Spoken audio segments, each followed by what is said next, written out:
Well, good evening, everybody. I have to say it's a very beautiful day outside, and I don't know what's wrong with you for joining me here tonight. um, we're gonna we're gonna do a hopefully this is an hour or no more. Kind of depends on how questions and how all that kind of goes. But the purpose of tonight is really to go through some housing regulatory stuff. We're going to focus really on, I think, mostly kind of easier, more immediate type fixes for housing. But there's certainly plenty of chance to talk more deeply if you have questions or other things like that. So obviously this is Zoom. I think we've all done this before, but if not, I guess probably the best thing, it's a small enough crowd, we can probably have a little more interaction, but probably the best way to do that would be either to put any questions or comments that you have in the chat, or do that little raise hand function with the screen presentation mode thing here. I might not see you, so if you did that raise hand thing, or again use the chat, that's probably the best way to do it. It is being recorded, so be advised. And then I will likely follow up afterwards. We are doing this as part of our funding that we get through the Agency of Commerce and Community Development. And we do too, but they like us to get feedback to see, how did it go? How could we do it better next time? And maybe more importantly, what other topics would you like to hear more about, next year? So I think that's it. So today, again, I'm going to be talking about housing.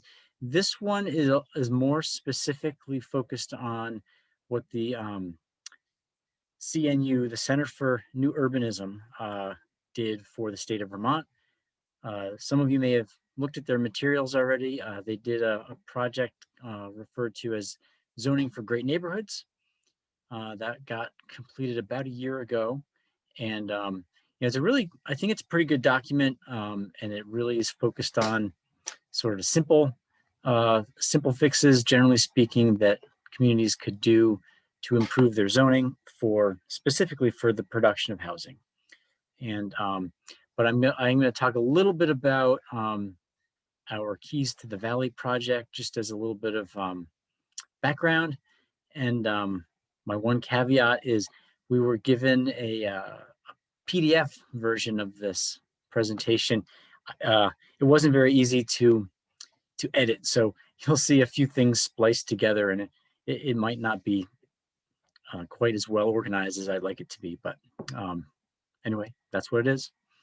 So again, if there's any questions or comments or topics that you want me to try to hit on during this, again, please use that chat function or the hand raise function. So here we go. So I mentioned CNU. They are a consulting firm. They worked for the state of Vermont and the Vermont Realtors Association and others on zoning for great neighborhoods. This is what the document that resulted from that looks like. If you go to this link, you can go there. The document itself is available there. There are some more detailed PowerPoint slides if you would like. There's also links to some video trainings that they have put together, and those are pretty good. Usually they're about 5 to 7 minutes. They're pretty good on different topics. And so again, if you don't get enough tonight, you can always go there and study up a little bit more. And they also have some good references. There's some model language in there, some of which you'll see tonight, but some of you won't. So I encourage you to go check that out at some point. Okay, so briefly, the Keys to the Valley project is a housing study that we did, the Mount Scottney Regional Commission did with our neighbors, Two Rivers and Upper Valley Regional Planning Commissions. And you see in the little map there on the right that it's a pretty big area. It's a 67 town wide area in 2 states. And we worked together a couple times over the years on this, but this time We didn't want it to be all statistics. We wanted it to involve a lot more folks, including, bankers and builders and so forth. And we also wanted to be a little more implementation focused. So instead of just being a whole bunch of numbers that says we have a housing problem, more importantly, what could we do about it? So if you're interested, or if maybe you've seen it, maybe you haven't, but if you want to see more on that, the website address is down there in the bottom left, keystothevalley.com. You're welcome to check it out, and certainly welcome to contact me if you want to talk more about this offline.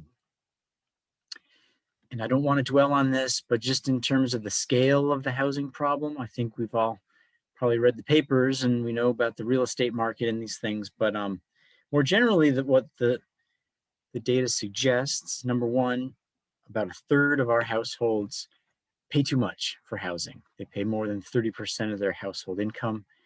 And maybe not a big deal for those who are paying 32%, but if you're paying 40% or more, or whatever, the more you're paying, the more you don't have money for transportation or healthcare or whatever it is. And so generally speaking, houses are not,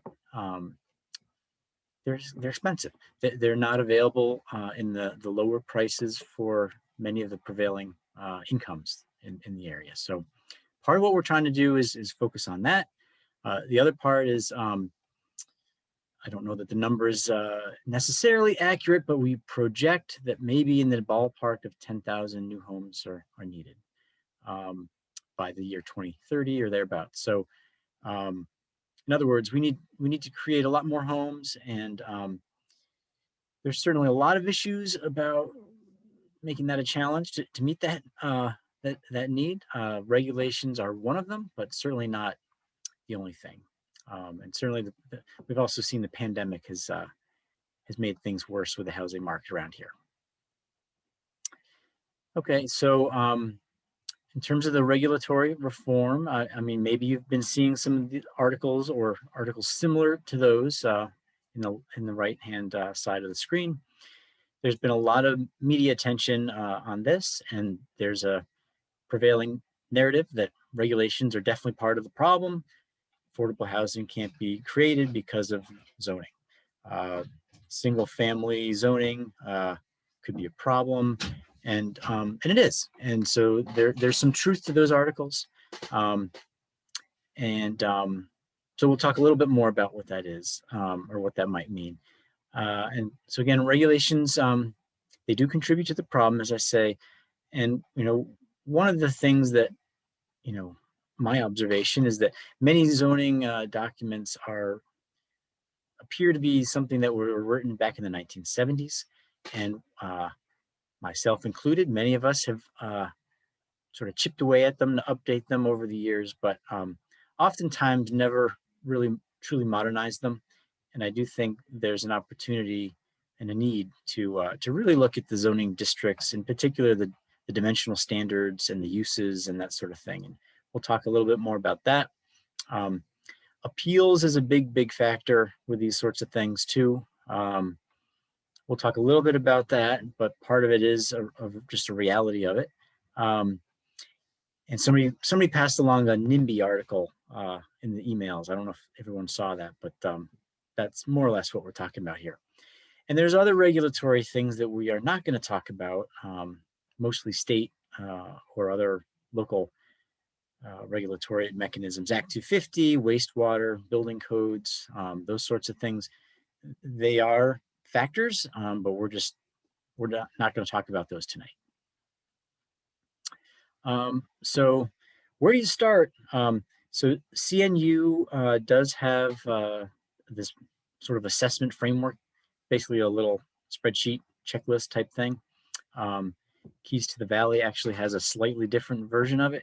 You might start with one of these things, and you can just kind of go through your regs yourselves and just sort of, go through the items and see how they're addressed. If they're addressed, and it might help you to kind of identify some of the issues that are out there. I don't love the arc of engagement, but generally speaking, this is in here to just kind of show that there's a whole range of zoning amendments that you might want to do. What we're going to talk about tonight is really more geared towards sort of um, the simple stuff. We're not talking about a comprehensive rewrite, and we're not talking about some of the more detailed stuff that you might potentially want to also think about. So some of the common issues with zoning specific to housing and perhaps other things are these. So we're going to talk more about these here in a minute.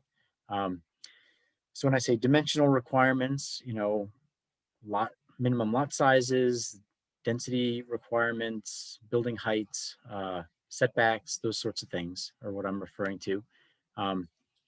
Parking standards are fairly obvious, I hope. Allowable uses, so in other words, what types of land uses are allowed for each zoning district by permitted use or by conditional use or whatever. And so what are those things that are listed as allowed uses? Street standards we might not talk about really as much, but certainly to the extent you have more density in, like, say, the village center, and people can walk or take the transit and so forth, that helps basically make it a little more affordable to live there. So that does come into play a little bit, but not a huge amount with what we're going to talk about tonight. Accessory dwellings, certainly that's one interesting potential way of having these more housing options in town. There's not a lot of them. Maybe some of that's because of regulatory stuff. Maybe some of it's because of cost or people don't want to be landlords. But for whatever those reasons are, we'll talk a little bit about the regulatory considerations there.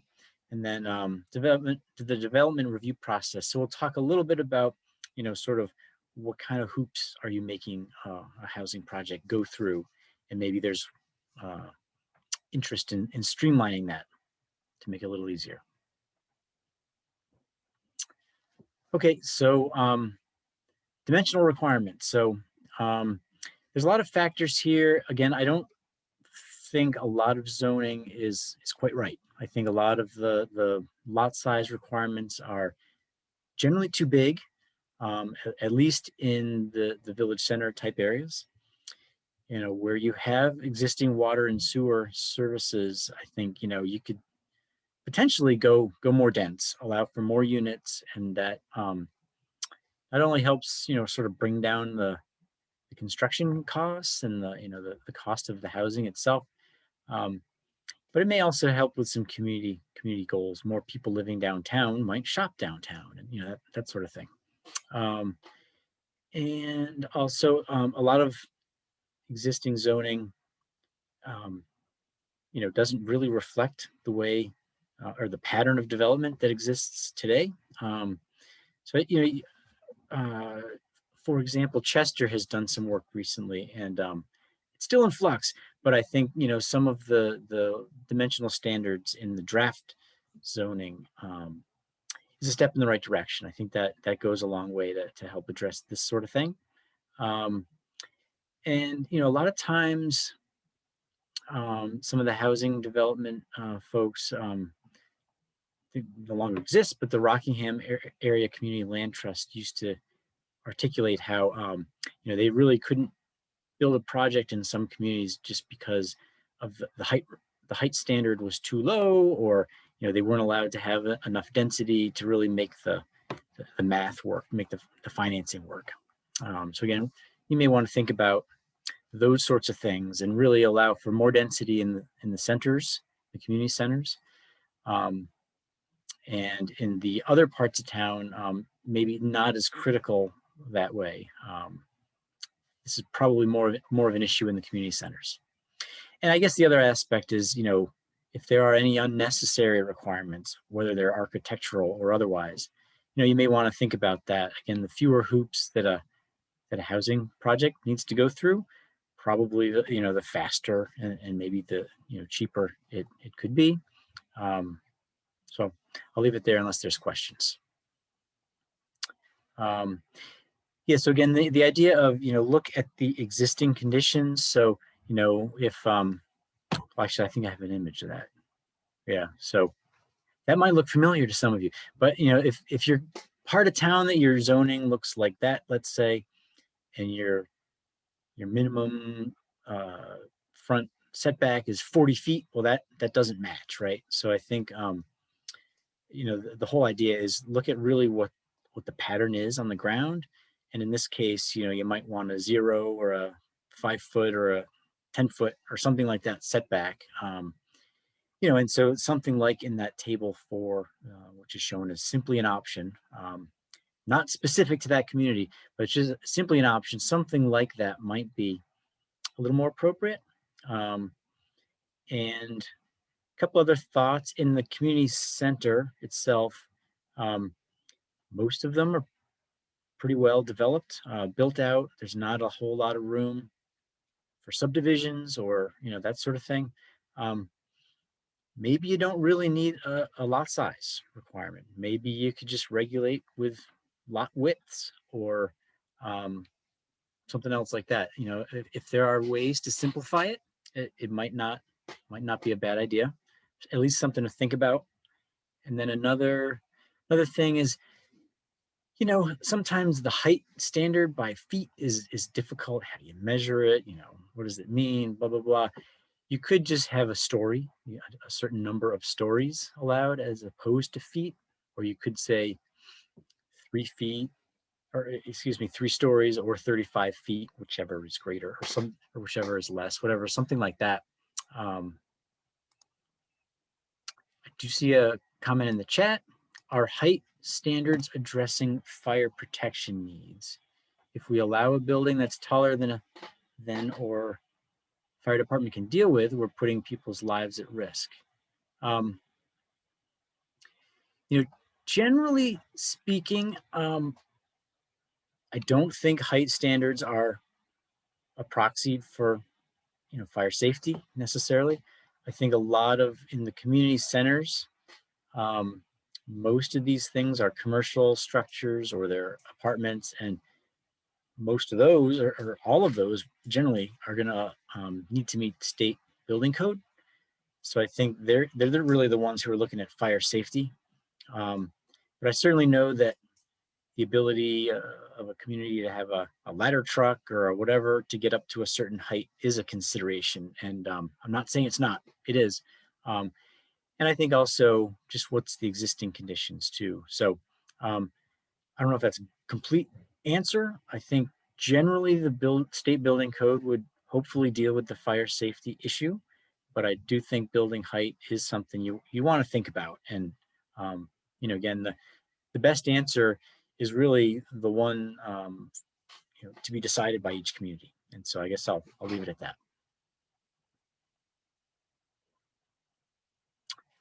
So parking standards, parking in many instances is, in my opinion, very suburban kind of types of parking standards. They tend to allow more parking than maybe is needed or could be provided, especially again in the community center parts of town.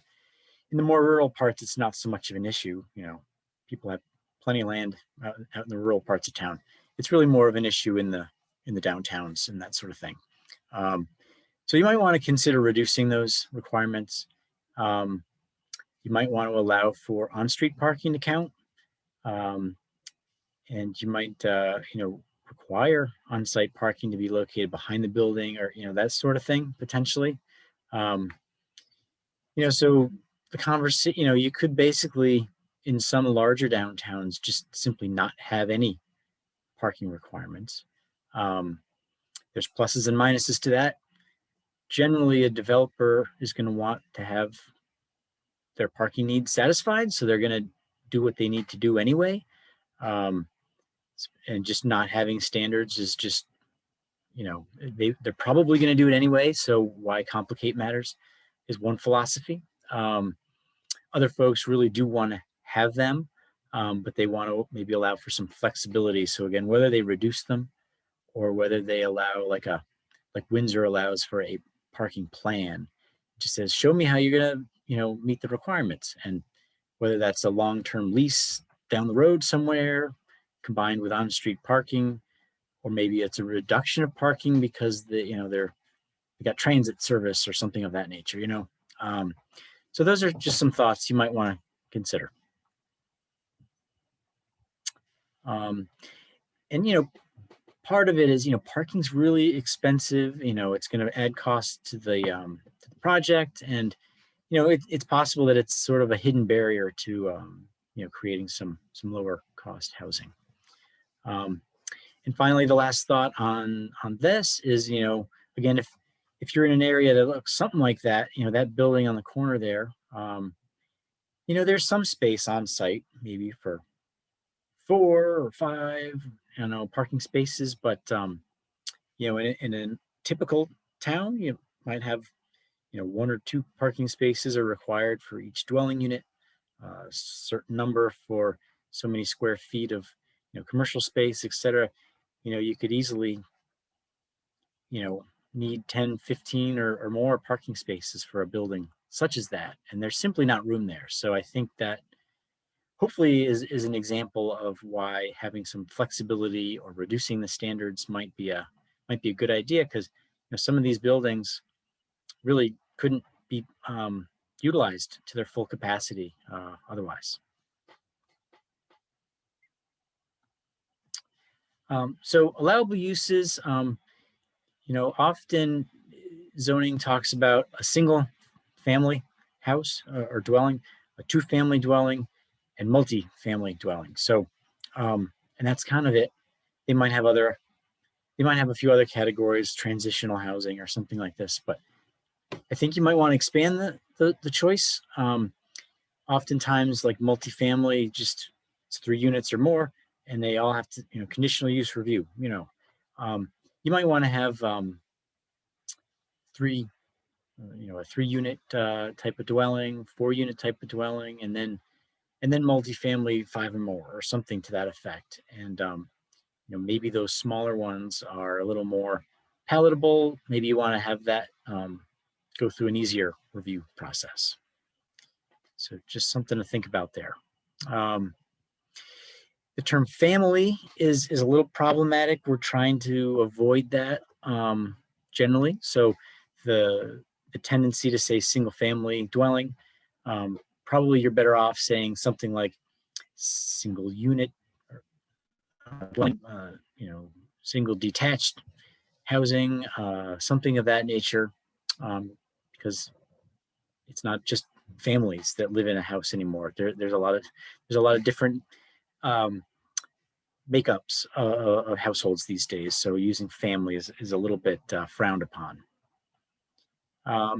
And sometimes, residential uses are not permitted, or they're discouraged, or other things in the downtowns. And again, I'm of the opinion that more people living in the village center means more people wanting to go to the restaurant and the shop down the street. So I think that's, a good thing in that sense. And it's also, taking advantage of for communities that have water and sewer and that sort of thing.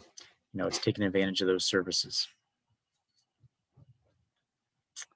And so this comment here is, back to those articles, we were talking about earlier. There's a lot of criticism about single family zoning, or single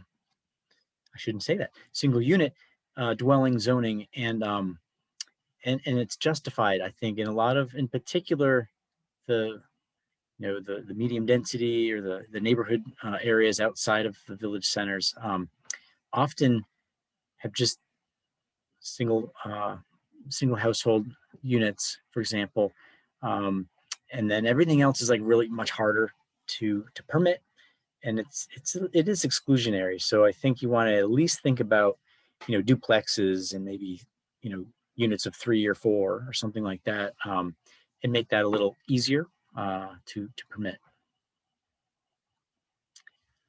So this is what this is more for downtown.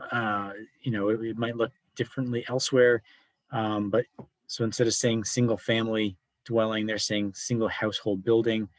Something like that might might work. And you're seeing here 3 household building, 4 household building. Those are just getting a simple permitted use review. So they're just going to see the zoning administrator for a zoning permit.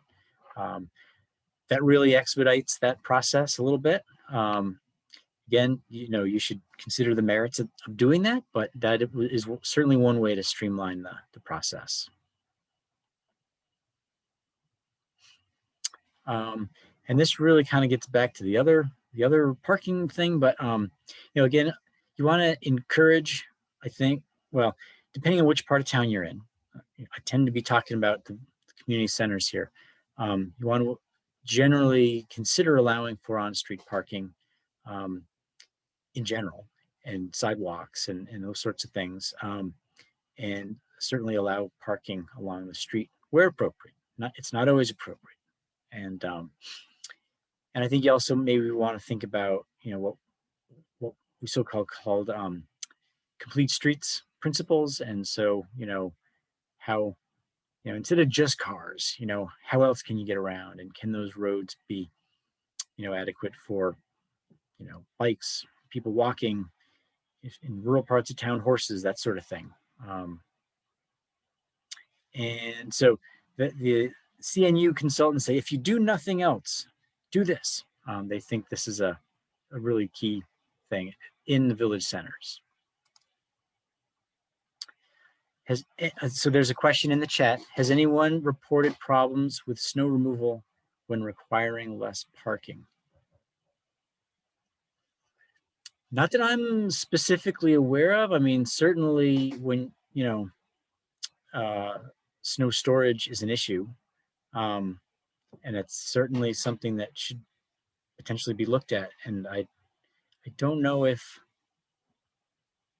people are welcome to chime in if anyone else has an opinion, but I don't think that usually, I haven't heard that come up. I'll put it that way.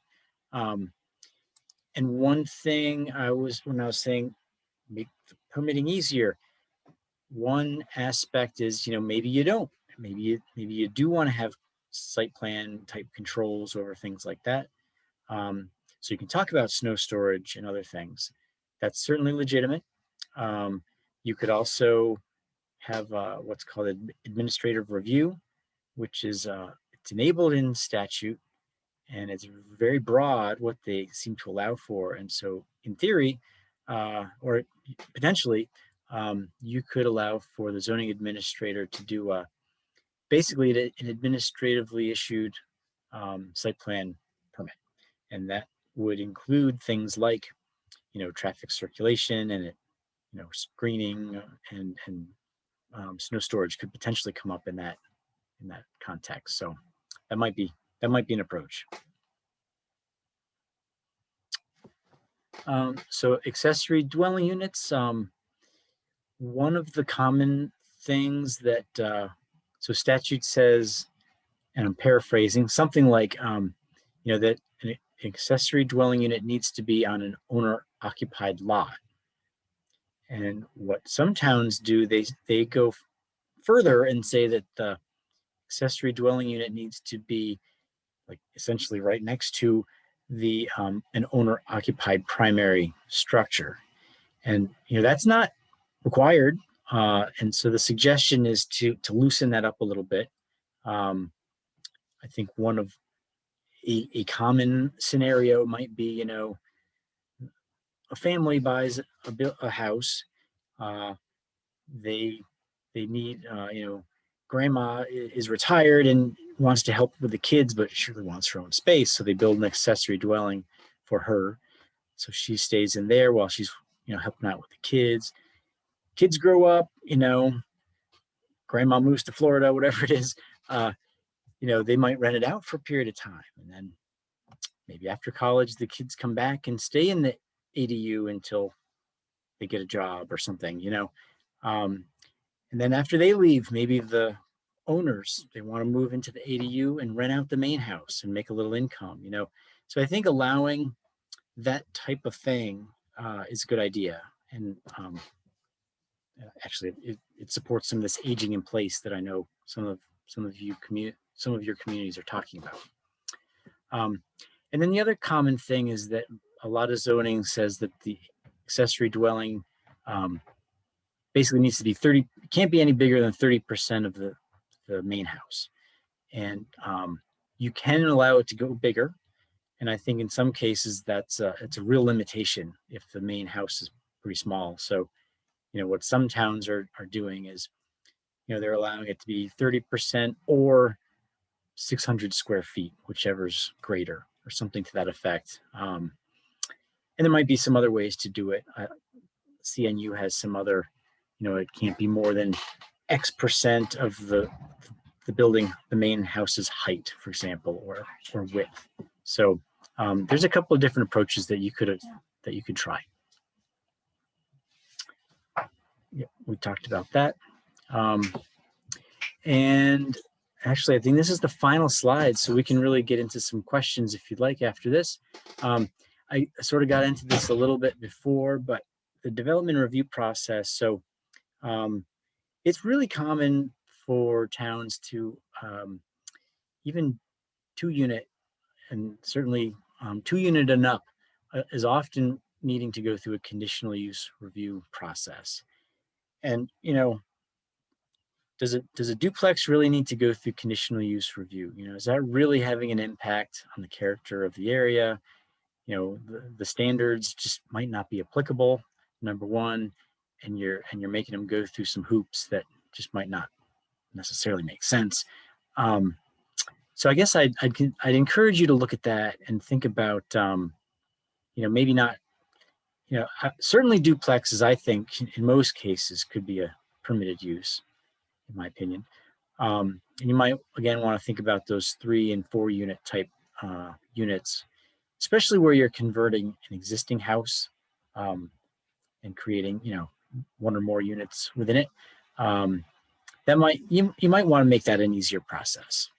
And one of the things that we talked about earlier briefly, the appeals being a process, NIMBY, the not in my backyard sort of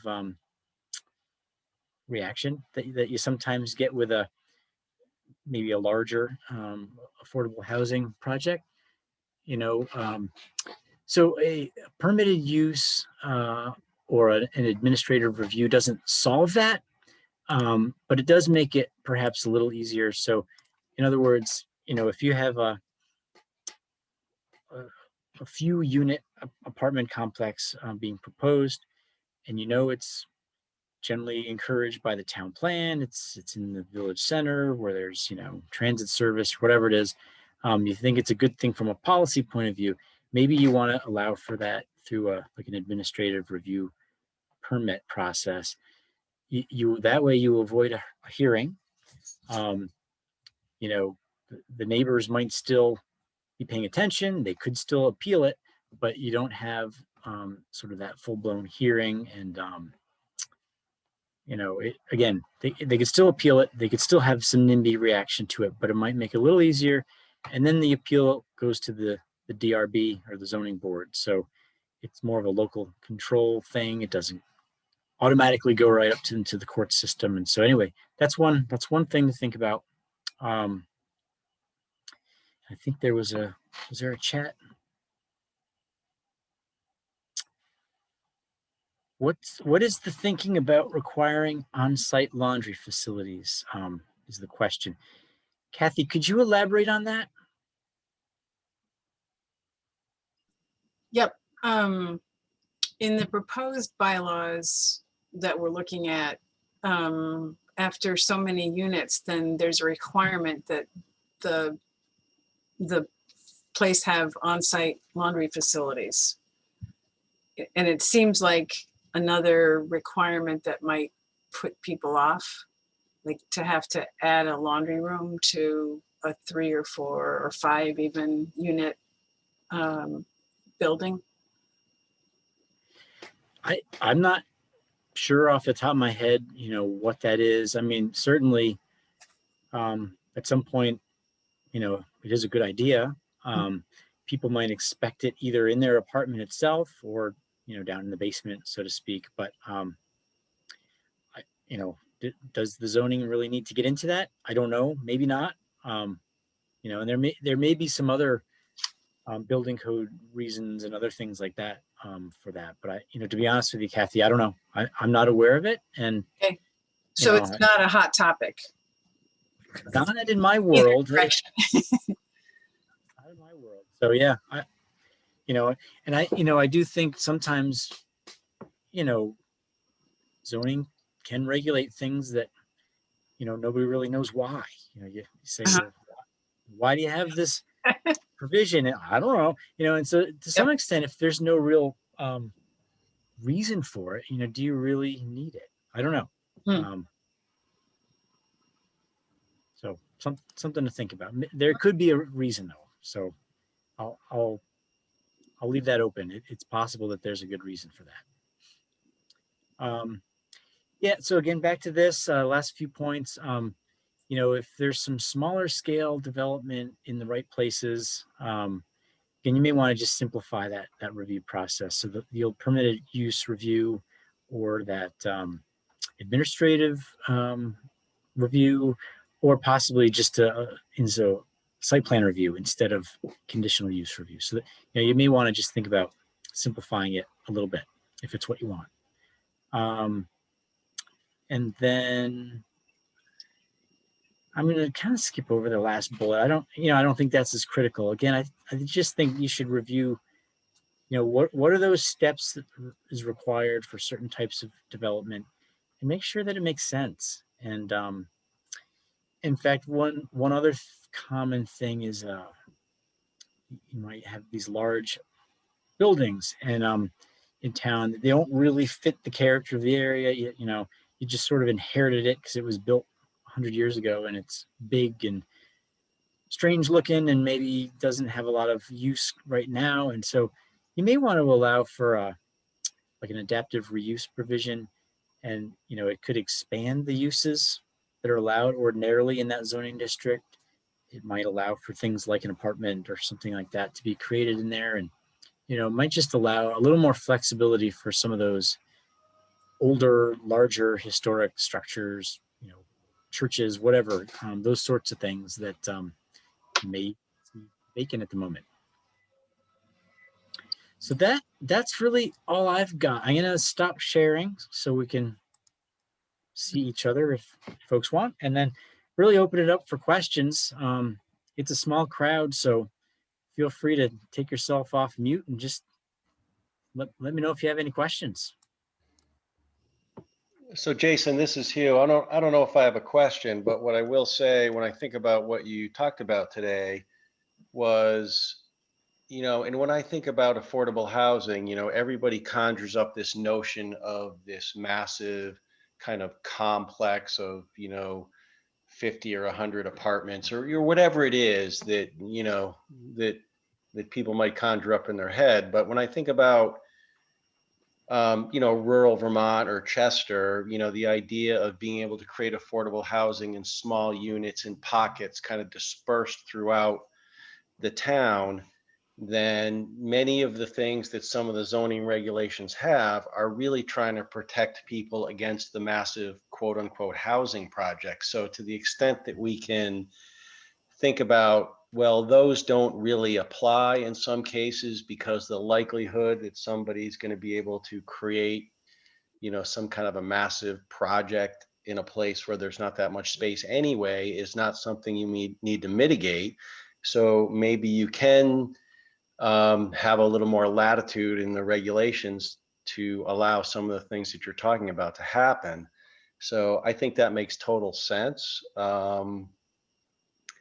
And I think the other thing I've heard, and I'd like you to respond to it, is people basically are suggesting that the right way to do affordable housing isn't to build a massive complex of some sort where all people that are maybe don't have as many means or as many resources end up living, because that's the scenario that starts causing either the problems or the things that people are trying to protect themselves against. Yeah, I mean, I think thanks for those thoughts. I think I tend to agree with what you're saying. I think there is a negative connotation often with housing or affordable housing, and I think I think you're right. I think when people hear that, they think of the projects or whatever that Yeah, looks like. Um, you know, I don't know how many projects we really have in the region. Maybe there's a couple larger complexes in some of the bigger towns, but yeah, I think generally what we're thinking, what I'm thinking is, there's probably going to be a few of the larger type facilities. Maybe it's 20 units, maybe it's 10 units somewhere. Um, but generally, you're talking 2 units here, 3 units there. And I think a lot of it is, you know, say the Oddfellows building in downtown Springfield, we'd love to see more use going on in there. We'd love to see it fixed up. Like, these are the sorts of things that we'd like to yeah, see. And this is where, housing could be on second and third floors. And, um, so I think part of it is maybe the town plan could articulate that a little better. And then maybe in the purpose statement or somewhere else in the zoning, you can sort of, get at that as well to highlight that. yeah, that totally makes sense. And did I answer your last question? Maybe not. Remind me what that Well, it was. was just about, kind of the opinion of a better approach to affordable housing is kind of to disperse it within the community so it doesn't look like a housing project. I think you kind of affirmed that that was probably more desirable, but It may depend on each community, but yeah, I personally think that if you got a little accessory dwelling unit here and a little duplex there yeah, and another house there, and they're kind of infill in between existing buildings, I think that's a great approach. How to make it happen is another trick, right, but I totally. think that's a great approach. Yeah. Okay, great, thanks. Yeah, so I'd like to point out that affordable housing is not housing for low income. It's, it's affordable to the person or entity that wants to live there and how much they can afford. And what we're dealing with in Springfield and probably in a lot of other communities is workforce housing. And one of what we see as barriers, we as the planning commission and then select board also, to people coming and working in Springfield is the lack of affordable housing. Uh, and Yeah, these are folks, as you said, the missing middle. These are people with an income, and it's not a low income household or individual. And we don't have the housing for those folks, and they're going elsewhere. yeah, I totally agree, Larry. I'm glad you brought that up because we were talking about this the other night, and I completely agree with you that there's plenty of people that have a job and have an income, but the housing that's available in their community is just out of their reach. And that's a real problem, I think, in a lot of places. So, yeah. So can you solve that problem for us, Jason? What? That's Sure, why we're here, sure. man. That's why we're here. That's right. Give me till Monday, would you? Yeah, it is, yeah, I mean, it's a big problem, and it's certainly not only regulations, you know, we need more, kids coming out of high school getting into the trades. And, I mean, there's a whole range of things, cost of materials is crazy. I mean, there's just all kinds of stuff, but, you know, the, the regulatory piece is, at least let's try to not have barriers that aren't intentional. Let's make sure that make sure that the regs, really are what we want or achieve what we want and don't get in the way of some of this stuff. Yep. Yeah, and I Any guess one more thing I'll ask now that we've got the kind of the conversation started, and because one point of view is, and I think this can be kind of controversial, and it's like people are like, don't mess with my money. But the idea is that nowadays there's a ton of potential available housing that's going to short-term rentals, right? So if somebody has a house, they don't really live here full time, and rather than make it rentable to the workforce, it's easier to just do short-term rentals because it's a lot more lucrative. Mhm. And on the one hand, it almost seems like there's no way to reverse that trend. But on the other hand, I think we have to acknowledge that that's taken some of the available housing out of play for people that live and work in the community. And I'm not sure if there's anything that can be done about it, but I think that's a reality. Yeah, I mean, I think you're right, and I'm very much aware of that in Ludlow in particular, and places like Killington and Ludlow. I mean, it's you have it because of the ski area and that sort of thing, but certainly other communities have it too. Some of those communities, think of it as something of a double-edged sword. It's positive because it's a desirable recreation destination, right? But I think but it also takes away from the long-term rentals, right? So Yeah. workers can't find a place to work, etc. There's a couple thoughts, may or may not work. There's some consideration of, well, maybe you got to have an owner-occupied short-term rental, because some people are concerned with like the party aspect, right? So if the Yeah, owner totally. if the owner lives there and then they have a short-term rental in the basement or out above the garage or whatever it is, they're there, so they're not going to want to see that kind of stuff going on. So Right. that self-controls. And the other thought is that, in places where there are a fair number of seasonal units, maybe it's almost reverse. Maybe they could have a short-term rental in the basement or in the whatever, and that person's more or less lives there. And maybe it's not short-term rental, maybe that's long-term rental, but maybe they almost live there and they almost keep an eye on the property while the So it's like wealthy a caretaker. homeowner's not around, Yeah, So so that kind of makes sense. It's almost like, imagine the accessory dwelling unit scenario where, the accessory dwelling unit or something is the short-term rental piece, and the other main house is more of the long-term rental. I mean, that would suggest that the people that own the place never come up, but I don't know, maybe there's that scenario. I don't really know.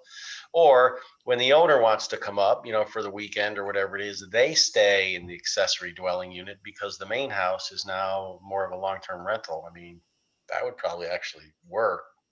Whether people would go for it, I don't know, but it would create some more housing with that, mindset.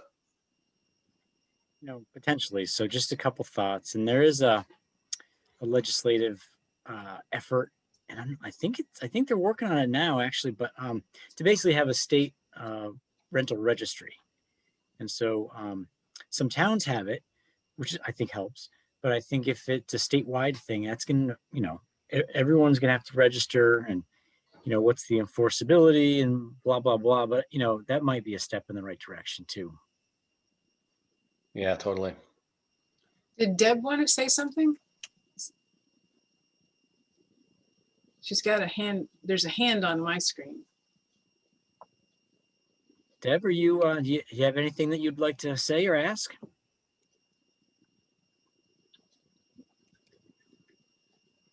Guess not. Okay. Well, Deb, you're on mute. If you're trying to talk, you might want to take yourself off.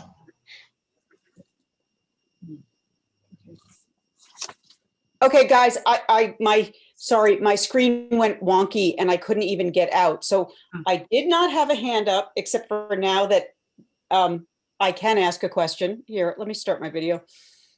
I was eating dinner, so I didn't want to have my video on.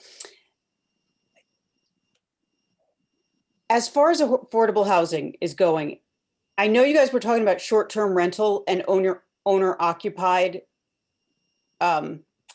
having more than one rental unit on a property. And we don't allow, we have owner occupied, your accessory dwelling needs to be owner occupied if you're going to rent it out. And I am just wondering if anybody else can, has more, is allowed just regular rental with an absentee owner is what I'm trying to say. Did that make sense? With an accessory dwelling specifically, or dwelling and accessory dwelling renting out, like, so the actual property owner isn't there at all, but rents multiple things. So Chester's looking at proposed bylaws, and the proposal was that you could have an accessory dwelling and the owner should live there and the owner could live in either the main building or the accessory building. And one of the planning commission members brought up the idea that what if your owner is an older person and who suddenly needs long-term care or, an extended stay somewhere, and could the bylaw be changed so that the owner didn't have to live there, especially if the owner was incapacitated in some way. And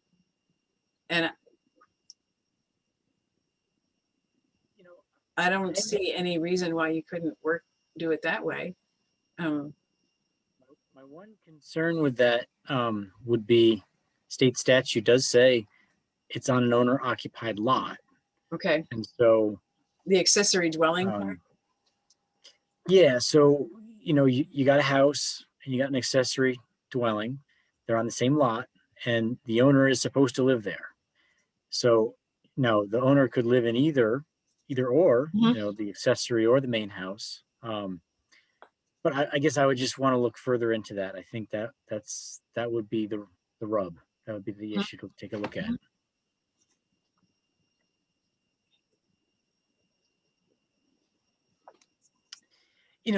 There's some talk, I don't know that I love it, but there's some talk of allowing more than one principal use or more than one principal building on a lot.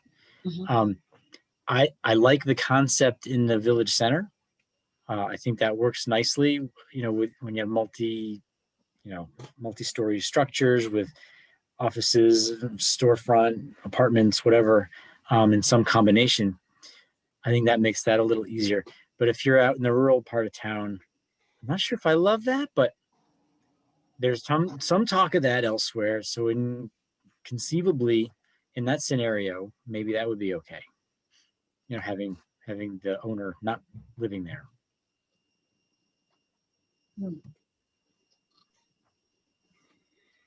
Well, I mean, I can kind of understand the notion of the owner being on premise because it goes back to the whole, sort of short-term rental party scenario. If your accessory dwelling is your Airbnb and your main house is being rented to somebody, a working family or whatever, on the one hand, the renters are not going to be responsible for policing the folks in the Airbnb.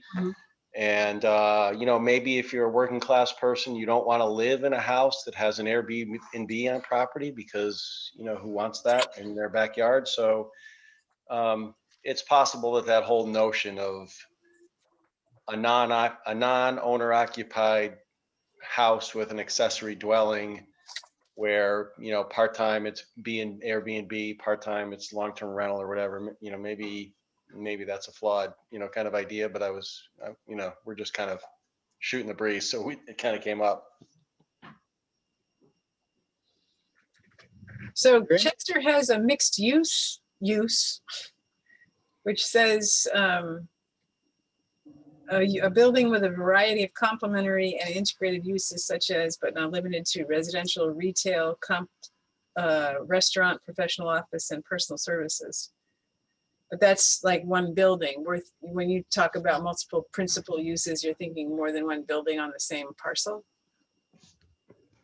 Necessarily, but I mean, I think it's all, I think it's all what you allow for. And I think, I think you should just articulate what it is that you're talking about. Is it multiple uses? Is it multiple buildings or some combination thereof? Okay. It's just something to think about. I'm not saying you should do it, but that might be one approach. Any other questions or comments or concerns that folks have? It's a big problem, and this won't solve all of it, certainly. But I do think there's always room for improvement, and I think this is one. If you do a couple of these simple things, a little bit of parking, a little bit of cleaning up the land uses, and maybe a little bit on the dimensional standards, that'll go a long way, I think. So anyway, I hope this is helpful. Yeah, are the slides available? Yeah, that was one last question, Jason. If we could get the slides, because I'll be able to re-jog my memory from this meeting. Yeah, I can, I'll email those around tomorrow probably, and then we'll also send you a quickie little evaluation. You know, again, we'd love to just know whether this was good or bad or whatever, Yeah. and if you have ideas for the next training for a different topic or otherwise, that would be great. Cool. Thanks, All Jason. right. Yeah. Thanks, All right. Jason. Well, Appreciate it. thanks. Thank you. Take See you care. later. Bye. Bye-bye. Bye.